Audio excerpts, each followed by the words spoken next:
Bismillahirrahmanirrahim. Assalamualaikum warahmatullahi wabarakatuh.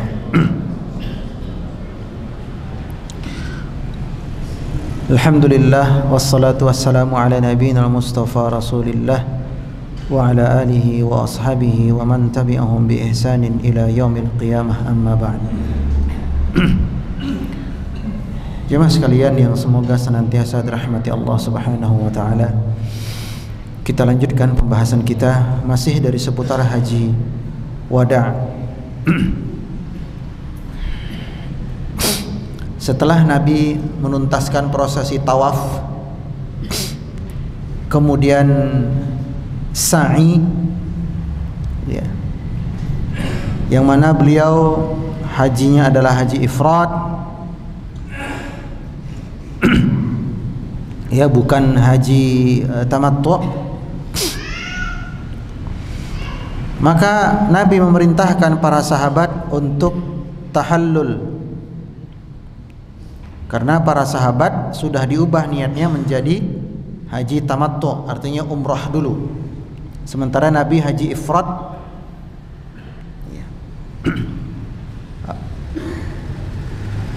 Maka ketika Nabi perintahkan para sahabat untuk tahallul, ya,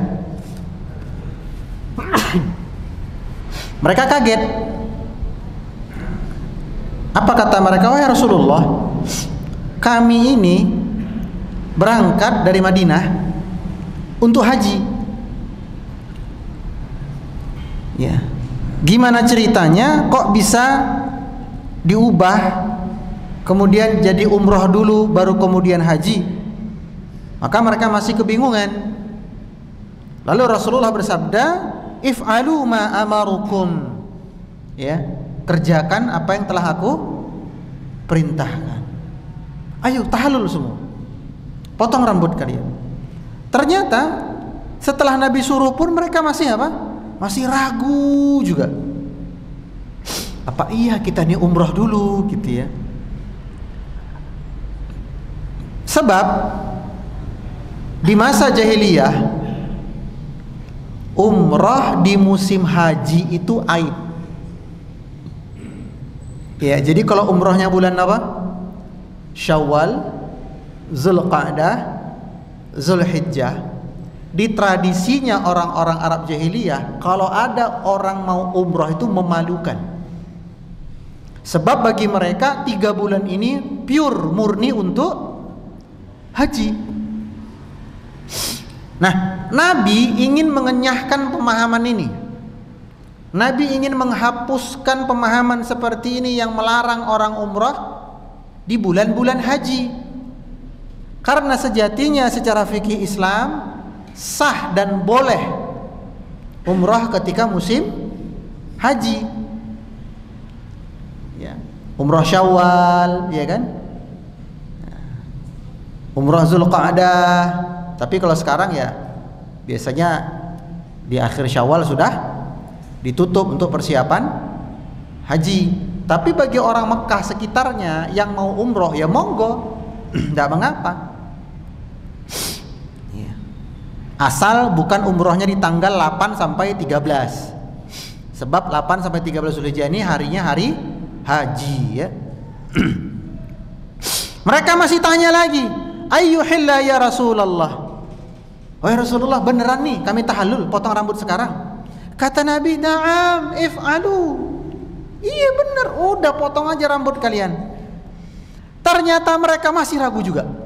Masya Allah, ya. Inilah jamaah sekalian, sulitnya menghilangkan dampak apa namanya, suatu tradisi yang kadung turun temurun, ya. Tradisi yang sudah turun temurun mengakar. Istilah Jawa apa? Wes ket biyen koyo ngene, lalu hendak diubah satu hari itu sulit. Apalagi tradisinya tradisi yang keliru, ya. Mau diubah satu hari, ingin pokoknya langsung berubah. Waduh, angel. Nah, sementara Nabi kan beliau bersabda, yang namanya sabda Nabi tidak ada kata nego. Iya ya iya, tidak ya tidak. Maka ketika Nabi perintahkan tahallul, potong rambut, ya sudah, potong rambut kalian. Ayyuhillah, beneran nih kami tahallul Nabi? Naam bala, kata Nabi, iya tahallullah kalian. Masih tanya juga mereka, masih ragu. Ya. Apa kata mereka? Ya Rasulullah, ayuruhu ahaduna ila Mina, ya, wa dzakaru yaqturu maniyan. Mohon maaf ini agak vulgar kalau saya terjemahkan, tapi ya karena ilmu ya harus saya terjemahkan. Mereka berkata, wahai Rasulullah, bagaimana mungkin kami berangkat ke Mina untuk mabit bermalam di Mina, sementara kemaluan kami meneteskan air mani. Maksud mereka apa? Kan tadi Nabi suruh apa? Tahallul. Yang namanya orang sudah tahallul berarti waktu ihramnya kan sudah selesai. Orang yang waktu ihramnya sudah selesai boleh jima. Ya. Makanya mereka tanya, Nabi, beneran nih? Kami sudah boleh nganu sama istri kami? Masa kami berangkat ke Mina, bermalam di Mina, sementara kami sebelumnya jima dengan istri kami? Apa boleh? Nah ini lagi tradisi jahiliyah ini. Tradisi jahiliyah melarang itu. Iya, matur suwun. Ya. Artinya ya kurang lebih, Rasulullah, jika kami bersenang-senang dengan istri kami, lalu kami mandi, lalu kami berangkat mabit ke Mina, masih boleh? Kata Nabi, faddalu, silahkan, masih boleh. Nah, karena sudah 4 kali mereka tanya, artinya keraguan-raguan mereka sudah hilang. Apa kata Jabir? Fa'ataina nisa'ana, maka kami datangi istri-istri kami. Walabisna thiyab, dan kami bebas berpakaian, dalam arti nggak perlu pakai pakaian ihram. Ya. Wa masasna tib, dan kami pakai parfum, padahal mendatangi istri pakai baju biasa, pakai parfum selama ihram boleh atau tidak? Tidak boleh. Tapi karena mereka sudah selesai ihramnya, sudah tahallul, tinggal nunggu hari tarwiyah saja, maka boleh. Pakai parfum boleh, pakaian selain ihram boleh, nikah boleh, kemudian jima juga boleh. Nah, setelah sa'i itu pula, usai sa'i, Nabi menetap di sebuah desa yang bernama Al-Abtah. Dari mulai hari Ahad sampai hari Rabu, berarti 4 hari ya. Hari Ahad itu 4 Zulhijjah, 4, 5, 6, 7 Zulhijjah. Beliau menetap di Abtah dari tanggal 4 sampai 7 Zulhijjah. Lalu pada hari Kamisnya 8 Zulhijjah beliau menuju Mina. Nah yang unik,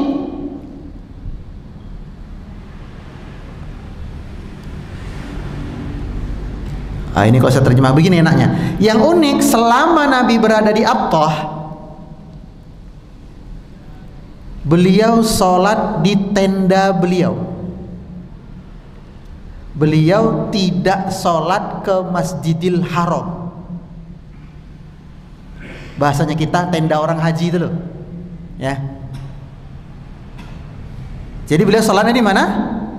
Di tenda, bukan ke Masjidil Haram. Padahal kita tahu ya keutamaan sholat di Masjidil Haram. Ya, 100.000 kali lipat. Jadi Nabi hanya sholat di tenda beliau selama 4 hari 4 malam itu. Ahad, Senin, Selasa, Rabu. Sholatnya di qasar namun tidak di jamak. Dan ternyata alhamdulillah, segala puji bagi Allah, apa yang dilakukan Nabi ketika beliau berhaji ini sangat dirasakan manfaatnya oleh umat setelahnya yang berhaji, yang tidak terbebani harus sholat ke Masjidil Haram terus menerus. Karena bayangkan coba, apalagi kita yang hajinya reguler, hotelnya ke Masjidil Haram berapa kilo? Paling dekat 3,5 kilo. Ya. Bayangkan itu, tanah suci ketika musim panas apa meneh, jalan kaki, kalaupun naik bus mesti macet karena jalanan padat. Seandainya waktu itu Nabi selama di Abtah terus menerus sholatnya ke Masjidil Haram, sulit banget kita haji nanti. Namun karena Nabi selama di Abtah itu menunggu masanya ke Mina, sebelum ke Mina beliau senantiasa sholat di tenda beliau, maka ini benar-benar memudahkan kita. Sehingga jamaah Bapak Ibu ya, yang nanti dapat rezeki haji di masa mendatang insyaallah ya, menunggu apa jadwal ke Mina, silahkan sholat di kediaman masing-masing, yaitu di hotel ya, di hotel.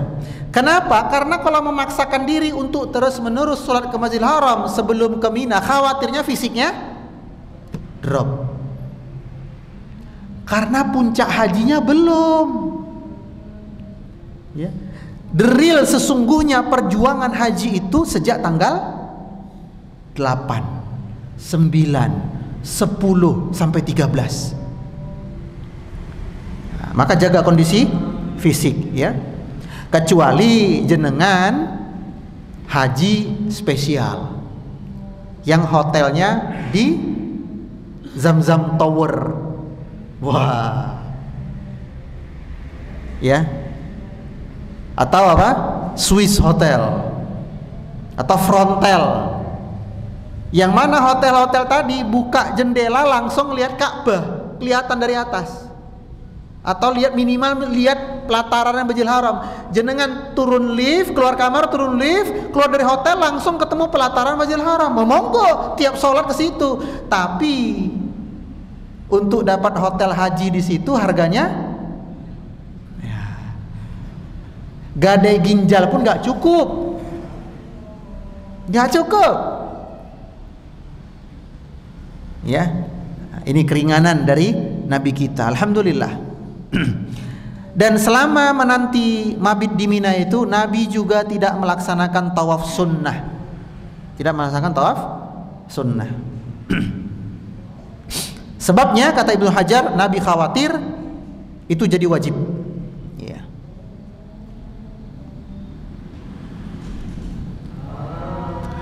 Baik. Proses haji pun berjalan. Saya tidak ceritakan semua proses haji di sini karena nanti bukan fikih sirah nabawiyah, jadinya jadi fikih haji. Namun kurang lebih itu ya. Kemudian Nabi tibalah di puncaknya haji, yaitu wukuf di Arafah. Wukuf di Arafah.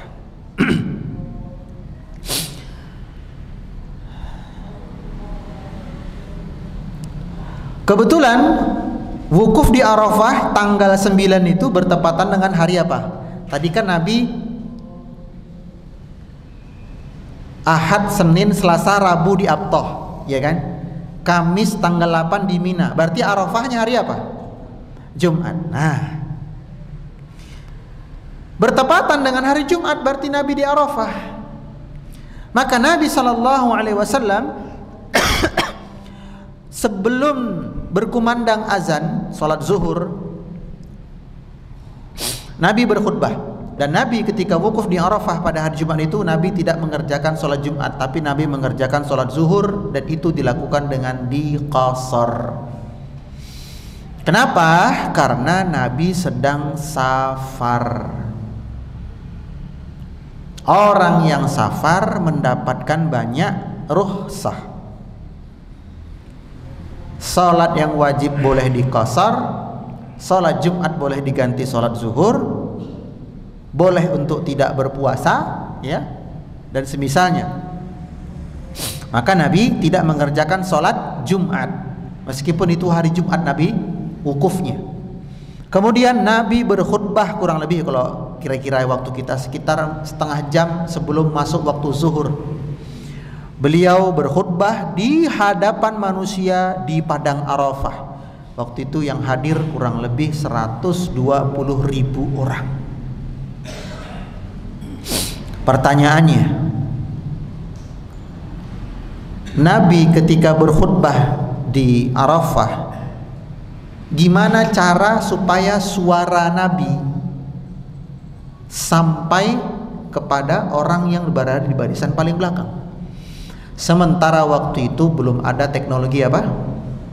Sound system, toa, ampli, mixer, mic, megaphone, sound horeg.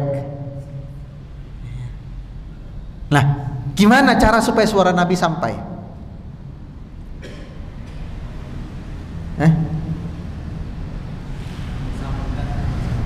Disambungkan para sahabat? Salah. Gimana caranya supaya suara Nabi sampai kepada orang paling belakang? Tinggal ngomong aja. Loh, kenapa? Karena Allah yang menyampaikan suara beliau sampai ke manusia yang paling belakang. Ini diantara mukjizatnya Nabi. Ini yang jarang kita ketahui mukjizat Nabi kan? Nah, ini diantara mukjizat Rasulullah Sallallahu Alaihi Wasallam. Beliau bicaranya santai, enggak ya apa supaya enggak, santai. Tapi suaranya terdengar sampai barisan paling belakang. Kenapa bisa? Karena Allah yang menyampaikan suara beliau. Ya. Nah, apa yang Nabi sampaikan? Ya, kita bacakan ya khutbah Nabi. Enggak panjang nih, singkat. Ya. Kata Nabi sallallahu alaihi wasallam, "Isma'u ya ayyuhan nas." Wahai kalian semua manusia, dengarkan apa yang akan aku ucapkan ini. Li'annahu, karena sesungguhnya, inilah a'lamu, aku tidak tahu apakah di masa mendatang aku akan berjumpa lagi dengan kalian. Ya. Aku tidak tahu. Bahkan kuat dugaanku kita nggak jumpa lagi setelah ini. Kalaupun kita berjumpa tapi tidak di momen haji lagi, artinya Nabi sudah sudah ada zon begitu ya, sudah ada perkiraan bahwa umur beliau nggak sampai musim haji berikutnya, nggak sampai. Maka isma'u, dengarkan baik-baik apa yang aku katakan ini. Inna dima'akum wa amwalakum haramun alaikum. Sesungguhnya darah kalian, itu nyawa kalian dan harta kalian haram. Kahurmati yaumikum hadza, sebagaimana haramnya hari ini. Fi syahrikum hadza, sebagaimana haramnya bulan ini. Fi baladikum hadza, sebagaimana haramnya tanah ini. Ini perintah Nabi yang pertama. Apa itu? Sesungguhnya darah, nyawa dan harta kalian mulai hari ini diharamkan. Artinya tidak boleh seorang muslim menzalimi muslim yang lain, entah itu menzalimi kehormatannya, darahnya, nyawanya, hartanya, enggak boleh. Dan ini menjadi musuhnya paham komunisme. Kenapa? Dalam paham komunisme, hartamu adalah hartaku. Ya kan, komunisme sosialisme itu loh. Siapa anunya? Tokohnya? Lenin, terus Joseph Stalin, Marxisme dan isme-isme yang lain. Mereka paham seperti ini, menuntut kesetaraan sosial. Kasihan dong yang udah kerja mati-matian. Karena apa? Harta gue juga, waduh. Maka sekali lagi, tidak ada agama yang lebih adil daripada agama Islam.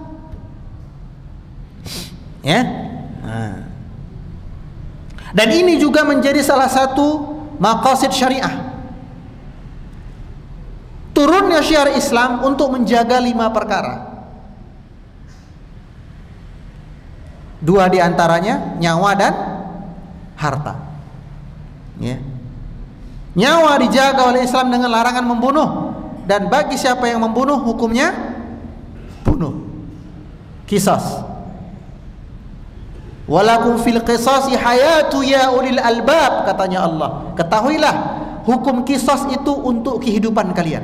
Coba kita fikir-fikir. Hukum kisos untuk menjaga kehidupan. Baik, saya gambarkan kasusnya ya. Ini si A, ini si B. Si A bunuh si B, berapa nyawa yang hilang? 1. Lalu ditegakkan hukum kisos. Ini pun dihukum mati. Berapa nyawa yang hilang sekarang? 2. Loh, Ustaz, tadi kata Allah kisos untuk menjaga nyawa. Lah ini gara-gara kisos yang nyawanya hilang tambah-tambah ini. Ya enggak? Nah, coba. Tadinya yang terbunuh 1, yaitu korban. Lalu si pelaku hukum kisos, dibunuh juga. Berarti yang mati 2. Tadi kata Allah kisos menjaga kehidupan. Lah ini buktinya gara-gara kisos tadinya yang mati 1 jadi 2. Ayo. Gimana itu coba? Pusing? Jawabannya, karena dengan adanya hukum kisos, orang kalau mau bunuh mikir-mikir. Enggak kayak di Konoha.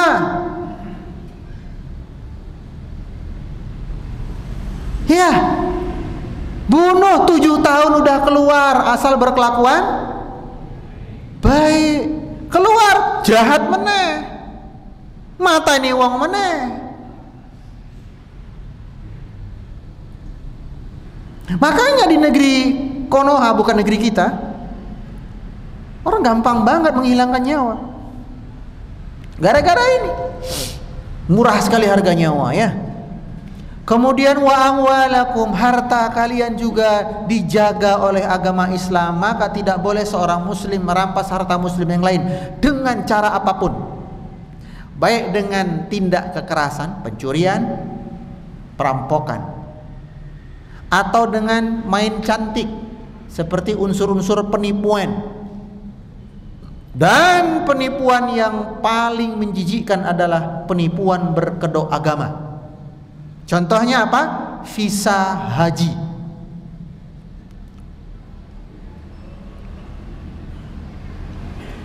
Dia bikin promosi haji furoda.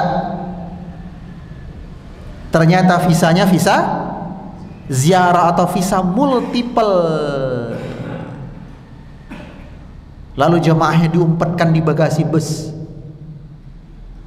kucing-kucingan sama petugas. Lalu dengan dalil yang penting kan bisa haji. 1 jamaah haji dia dapat keuntungannya 150 juta. Kalau 1000 jamaah yang haji 15 miliar. 150 miliar. Menggiurkan ya.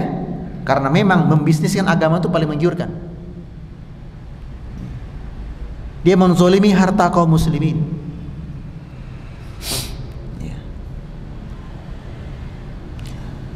Kemudian yang kedua kata Nabi apa? Ala kulla syai'in min amril jahiliyah tahta qadamayya mawdu'un. Semua perkara-perkara jahiliyah yang masih mengakar dan kalian lakukan per hari ini semuanya berada di bawah telapak kakiku, dienyahkan. Semua bentuk apa? Tradisi-tradisi jahiliyah. Apa contohnya lalu Nabi sebutkan? Nah, lihatnya ini teknik, salah satu teknik atau seni mengajar. Sebutkan dulu yang umum, baru rinci yang detail. Yang umum apa kata Nabi? Semua perkara jahiliyah mulai hari ini aku hapuskan, aku tiadakan. Lalu Nabi memberi contoh setelah itu. Apa contoh yang pertama? Wa inna awwala dami adha'u min dima'ina damu ibni Rabi'ah binul Harith. Ibnul Harith. Ya. Dan perkara jahiliyah yang pertama yang aku hapuskan, yang aku stop adalah tuntutan nyawa atas kematian Ibnu Rabi'ah bin Haris bin Abdul Muttalib, berarti sepupunya Nabi. Ya. Jadi di hadis ini disebutkan bahwa Ibnu Rabi'ah bin Haris bin Abdul Muttalib dibunuh oleh Huzail. Ya, dibunuh oleh Huzail dari Bani Sa'ad. Sementara Pembunuhan itu terjadi ketika mereka sama-sama masih musyrik, masih kafir, masih jahiliyah. Nah sekarang mereka semua sudah masuk Islam, baik si tersangkanya, keluarga tersangka maupun keluarga korban, semuanya sudah masuk Islam.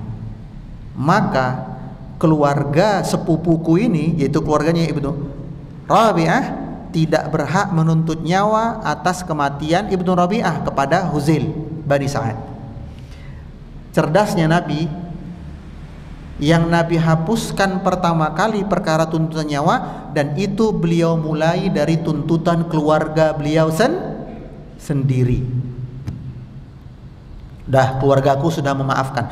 Jadi Nabi nggak nyuruh, keluarga kamu ya tuh maafan tuh yang sana tuh, kalau keluarga saya nanti. Enggak, keluarga beliau dulu nih yang beliau urus. Keluargaku, yaitu keluarganya Al-Muttalib bin Abdul Muttalib, sudah memaafkan Huzail dan keluarganya, selesai, tidak ada lagi tuntut menuntut. Kemudian yang kedua, apa contoh yang kedua? Wariba al-jahiliyah maudhu'un, dan semua riba jahiliyah nggak berlaku lagi. Bagaimana riba jahiliyah? Jadi riba jahiliyah itu masih lebih mending dibandingkan riba zaman sekarang. Ya. Riba jahiliyah itu kayak begini. Misal saya minjem sama si fulan ini 10 juta.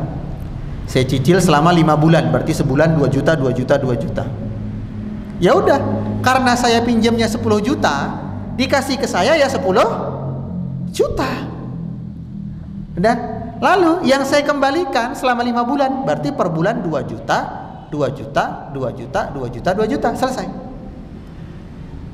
Kapan mulai kena bunganya? Nah, ketika jatuh tempo saya belum bisa melunasi hutang saya, disitulah bunga baru berlaku. Namun itu pun sudah dilaknat oleh Allah dan Rasulnya. Sekarang bandingkan dengan riba zaman sekarang. Kita pinjam 10 juta, yang dikasih ke kita 9.600.000. Kemana 400-nya? Hah? Kena potongan administrasi. Udah, yang kita cicil 2 juta per bulan? Enggak. Dari awal cicilan sudah kena bunga. Maka sekarang saya tanya, mana riba yang lebih menjijikkan? Riba zaman sekarang. Makanya nggak usah bangga. Justru kalau ada anggota keluarga kita yang kerja di tempat-tempat ribawi, kita nasihati, keluar, resign. Bagaimana mungkin tega banget ngasih makan anak dan istri dengan uang haram? Prinsip seorang muslim cari nafkah, nggak apa-apa tangannya kotor, yang penting duitnya bersih, betul? Daripada tangannya bersih tapi duitnya kotor. Ya kan, kerja di bank ribawi kan tangannya bersih ya kan, pakaiannya bagus ya kan, tapi duitnya kotor. Masa iya nyuapin keluarga kita dengan sesuatu yang kotor? Dan Nabi sudah mengancam, daging yang tumbuh dari harta yang haram, neraka lebih pantas untuk. Gak ada hiburan lain kecuali itu, ya, kecuali itu. Maka segeralah bertaubat, ya. Tapi Ustadz, anak istri saya makan apa? Ya makan nasi. Cuman mungkin memang selama ini lauknya steak, gantilah jadi 3T, terong, telur, tempe, enggak masalah.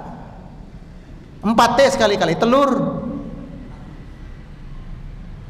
tahu, tempe, terong, telur. Ya nggak apa-apa toh. Ya sekali-kali tumpeng lah T-nya. Gak masalah.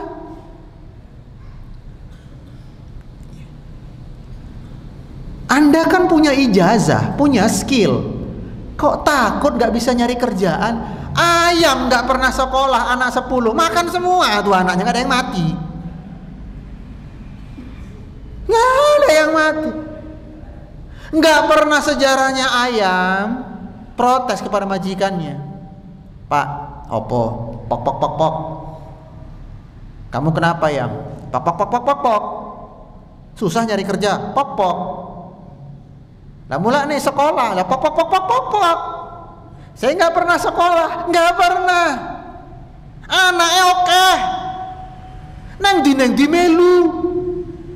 Tapi urip kabeh. Bagaimana mungkin ayam lebih yakin dan tawakal kepada Allah daripada kita? Hah? Ayam Masya Allah, senjata dia cari makan cuman ceker sama paruh. Betul? Dah. Kemudian yang dimakan ayam terbatas. Nggak semua makanan bisa dimakan oleh ayam. Alat kita untuk mencari nafkah banyak banget. Semua jenis makanan kita bisa makan. Kenapa masih khawatir? Al-Imam Ibnu Mubarak pernah berkata, seseorang yang bekerja dengan nafkah yang halal, lalu dia khawatir besok makan apa, itu sudah tercatat sebagai dosa. Saya ulangi ya.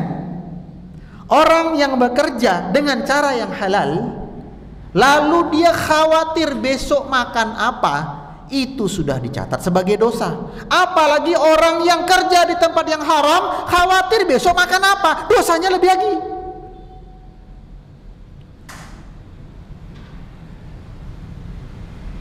Kenapa kita harus khawatir, ragu?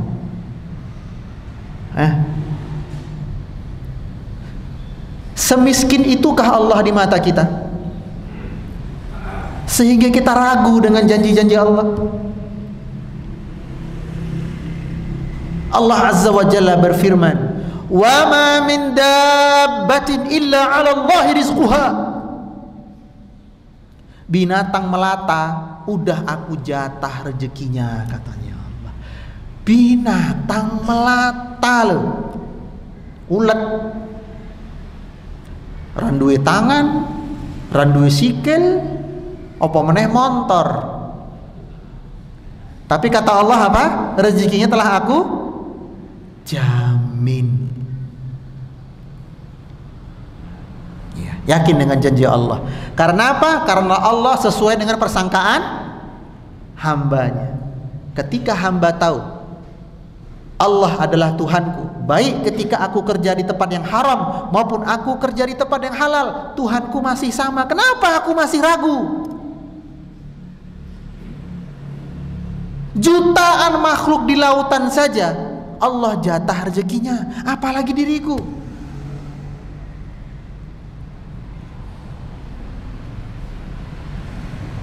Makanya Hasanul Basri pernah berkata apa? Hidupku demikian tenang. Apa salah satu sebabnya? Karena aku tahu rezekiku sudah dijatah oleh Allah. Apa yang aku cari kalau bukan takdirku takkan ku dapat. Apa yang tak ku cari kalau memang takdirku pasti datang.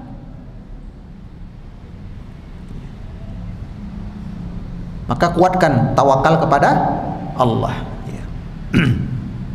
Nah, kata Nabi tadi, perkara riba jahiliyah mulai hari ini aku letakkan di bawah kakiku. Dan wa awwalu ribaan adha'u ribana riba Abbas ibni Abdul Muttalib fa innahu mawdu'un kulluh. Dan riba yang pertama kali aku hapuskan, lagi-lagi Nabi mencontohkan keluarganya langsung, yaitu ribanya Al-Abbas bin Abdul Muttalib, pamanku. Karena di masa jahiliyah Al-Abbas ini rentenir, suka minjemin keliling desa gitu ya. Ya, harap rapi ta, kurang duit. tak danai.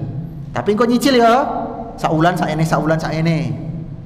Piye arep dodolan toh, kurang dana toh, tak pinjemi. Nah, itu kerjaannya Al-Abbas. Lagi-lagi Nabi mencontohkan dari keluarganya sendiri. Riba yang pertama kali aku hapuskan riba Al-Abbas. Kalian semua yang punya hutang sama Al-Abbas, mulai hari ini ora sah nyaur meneh. Silahkan kalian hitung jumlah total bayaran hutang kalian. Kalau ternyata sudah cukup ketika kalian minjem dulu, ya sudah, gak usah lanjut bayar. Kalau masih kurang baru dibayar. Adapun yang lebih, Al-Abbas wajib mengembalikan. Woi, ini kalau begini bank tutup ini. Kudu balik ke ya toh.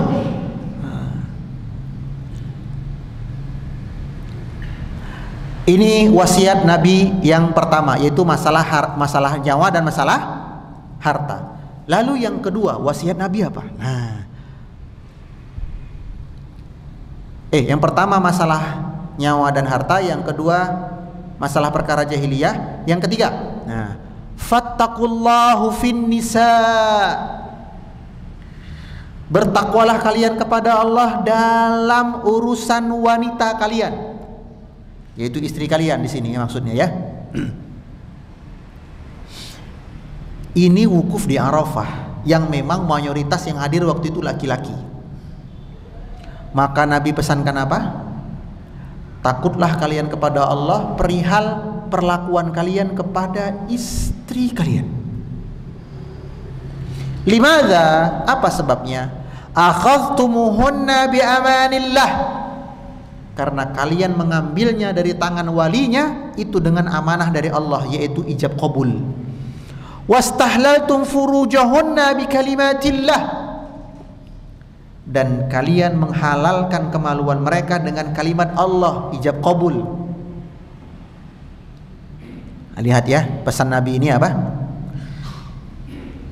Ngopeni istri fondasinya karena takut kepada Allah, bukan karena orang kepenak sama mertua.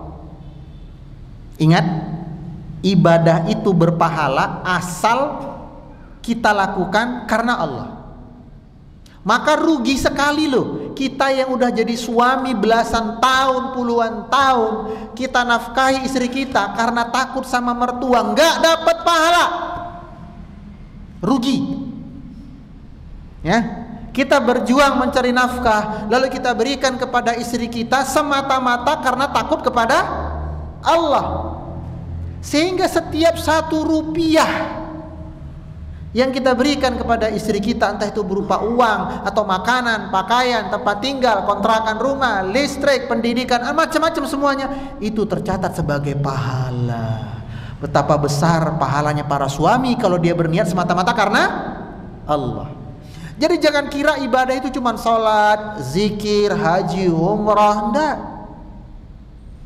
Makanya dalam fikih Islam ada 6 golongan yang wajib kita nafkahi. Urutan pertama itu ternyata istri sing duwe.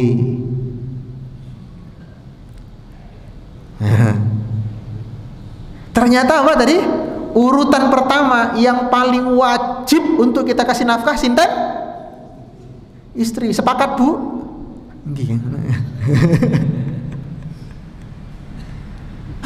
Istri nomor 1 kita kasih nafkah sebelum yang lain. Kenapa coba? Pertama, karena kita telah mengambilnya dari tangan ayahnya. Betul? Iya kan? Sebelum kita hadir, sebelum kita ambil dia, siapa yang melindungi dia? Siapa yang menjaga dia? Siapa yang mengayomi dia? Siapa yang menafkahi dia?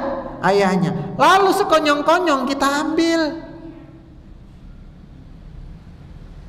Berarti perlindungan, penjagaan, pengayoman, nafkah berpindah ke tangan kita. Hah? Itu sebab pertama. Sebab kedua, kenapa kita wajib menafkahi istri kita, dan itu ada di urutan yang pertama? Karena yang jelas di antara sekian banyak wanita, dia yang mau sama jenengan. Iya toh? Dari sekian banyak wanita, dia yang mau sama jenengan. Itu aja dia sudah berkorban perasaan. Duh, sing teko iki meneh ya wis lah tompo wae. Dia sudah berkorban lah itu. Yang ketiga, dia yang bangun duluan untuk menyiapkan sahur kita, ya?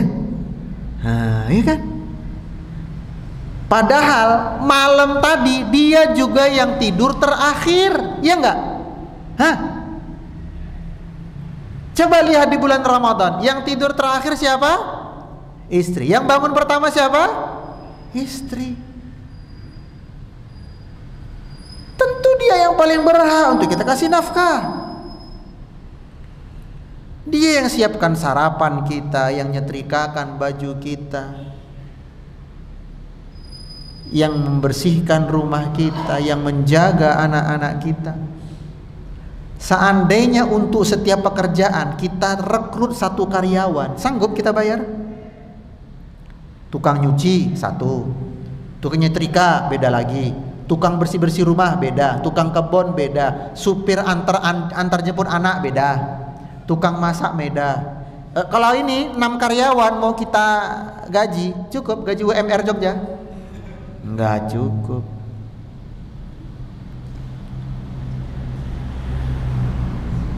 Tapi itu semua dilakukan istri kita. Makanya benar kalau kemudian Rasulullah bersabda, fattakullahu fin nisa. Bertakwalah kepada Allah dalam hal urusan istri kalian.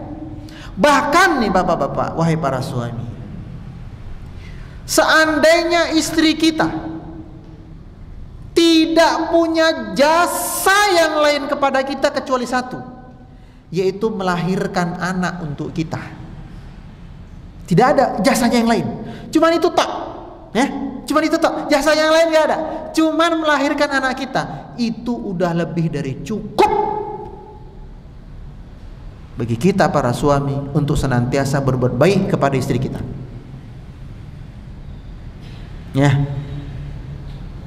Maka jangan sampai kita loyal kepada orang lain, loyal kepada teman-teman kita, tapi kepada istri kita pelit.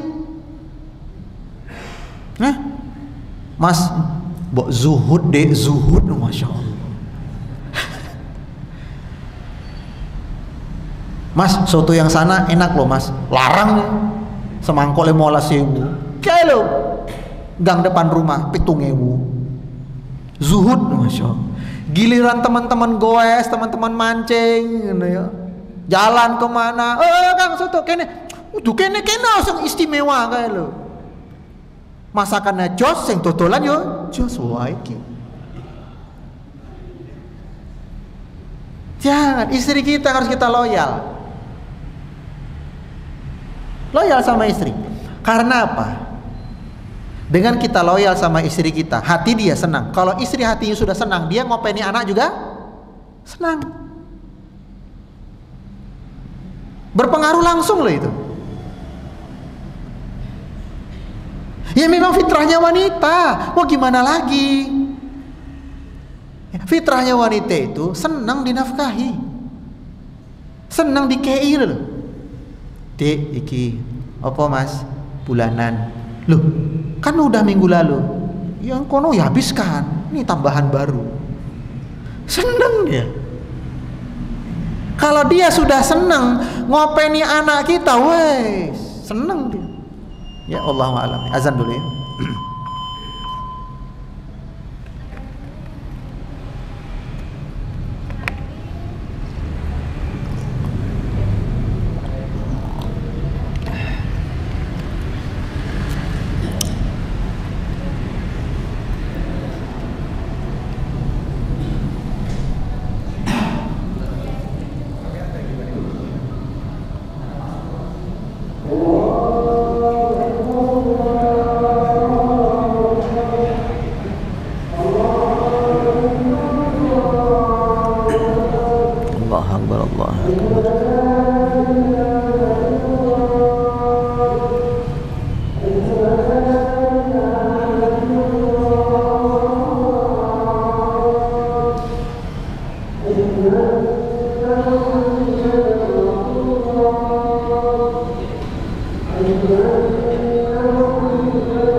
Iya. Maka berlaku lembutlah kepada istri-istri kita ya. Rasulullah SAW bersabda, khairukum khairukum li ahlihi wa ana khairukum li ahli, kata Nabi. Ya. Sebaik-baik kalian adalah laki-laki yang paling bagus perlakuannya kepada istrinya. Dan aku adalah laki-laki yang paling bagus perlakuannya kepada istriku. Jadi gentleman seseorang laki-laki itu bukan dari otot-ototnya, bukan dari raihan prestasinya, bukan dari jabatan dan kedudukannya, bukan. Diukurnya dalam Islam ya, diukurnya seorang itu adalah real gentleman, lelaki sejati itu dilihat dari bagaimana dia memperlakukan istrinya.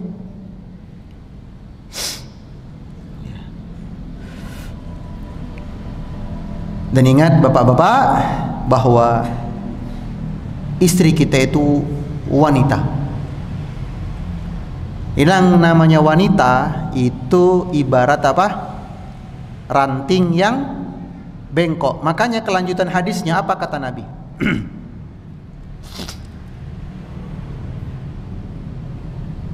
Alla yuti'na furushakum ahadan takrahunahu. Lihat ya. Setelah suami memberikan nafkah kepada istrinya, maka apa kewajiban istri? Satu, tidak boleh si istri memasukkan seseorang yang dibenci oleh suaminya ke dalam rumah. Nggak boleh. Nah, ibu-ibu, kalau suaminya itu benci dengan seseorang, meskipun itu wanita, sama-sama wanita, suami benci banget dengan wanita, karena mungkin menurut penilaian suami, gara-gara istriku berteman dekat dengan wanita itu, gaya hidupnya terlalu mewah, standar hidupnya jadi terlalu tinggi.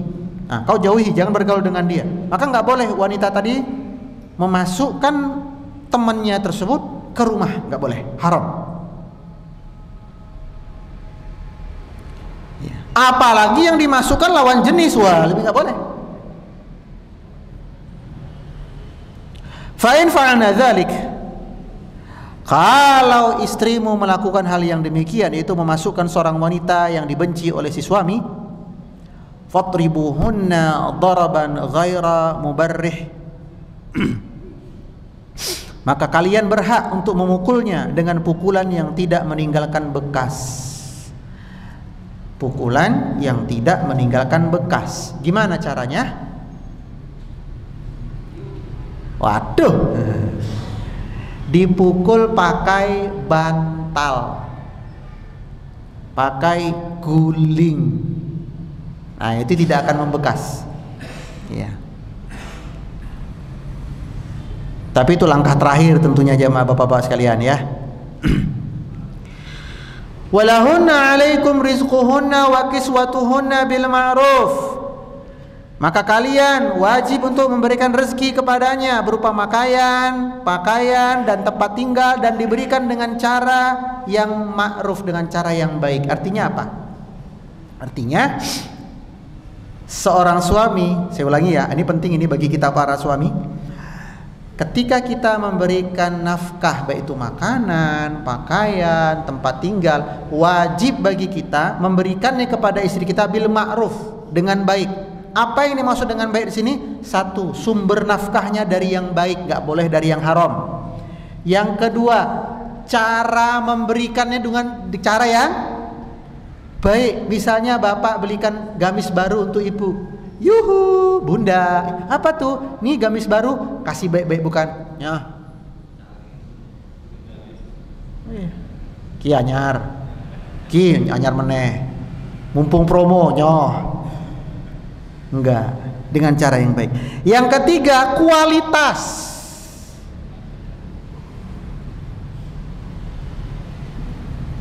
Jika seorang suami